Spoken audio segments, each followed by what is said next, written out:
Now, for more on this story, I can speak to Barry Pavel, who is the Vice President and Director of the National Security Research Division at the global policy think tank, the RAND Corporation, based in Philadelphia. And Barry, just to, I guess, set the scene, and presumably a large part of Janet Yellen's visit, what is the problem as far as China sees it? Well, I think China is also desiring more engagement and some stability, and the U.S. certainly is looking for stability too. The way I think about it is the Blinken visit, slowed the downward spiral and at least started to establish formal structured dialogues.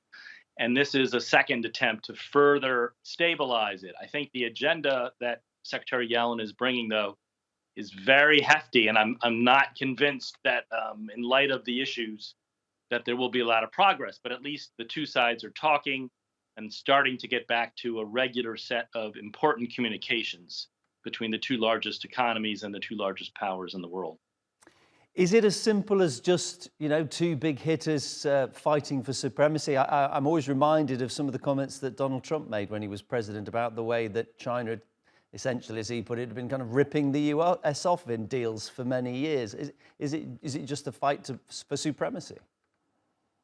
No, I think there are actually real specific issues, especially recent issues, but also longstanding. I mean, there's a lot of increasing pressure on large U.S. companies trying to do business in China, including like detentions of officials from consulting firms. That's not consistent with the nature of a business trying to play fairly.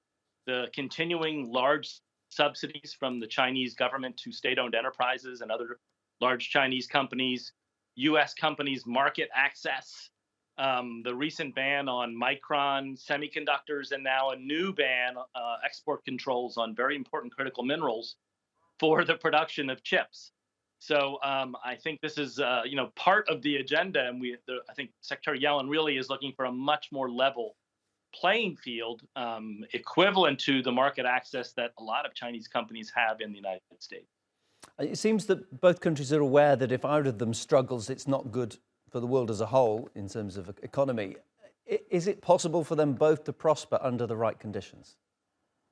Oh yeah, I think it certainly is. I mean, the amount of trade between the two countries alone is enormous, and I think I saw that it increased in 2022, despite all the headlines of decoupling and de-risking. I think it's an enormous relationship, and both countries can have economies that are doing well now that they're both facing significant headwinds, with the possibility now of a recession in 2024.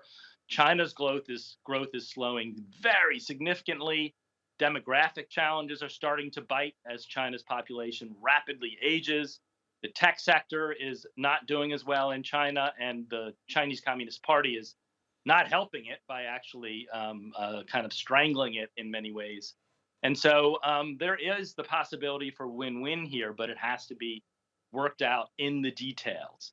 I don't see the possibility of sort of a ceasefire in the advanced technology war, where both sides are striving for position. And that's where supremacy, I think your point, really does seem to be playing out. Really appreciate your analysis. Good to talk to you, Barry. Barry Pavel, my guest, is Vice President at the RAND Corporation.